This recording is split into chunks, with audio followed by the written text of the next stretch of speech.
এই বন্ধু বান্ধবের মহলেও আড্ডায় পরেও কোনো একদিন একটা কটু কথা, কোনো একটা খারাপ কথা বন্ধু মহলেও ওই বয়সেও তিনি বলেন নাই, কোনো প্রমাণ নাই।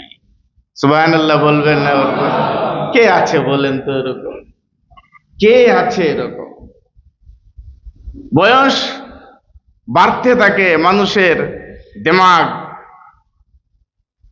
অহংকারী হয়ে ওঠে, মানুষের চিন্তা চেতনায় পরিবর্তন ঘটে, মানুষ নানান কিছু কল্পনা করে, জল্পনা করে।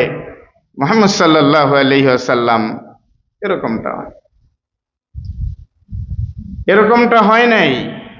তিনি কোনোদিন কোনো ফাহেসা কথা বলে নাই। ফাহেসা কথা বলতে বুঝেন যে কথাগুলি ইসলাম প্রিয় মানুষের কাছে কখনো এই কথাগুলি কাম্য হতে পারে না, অশ্লীল কথাবার্তা।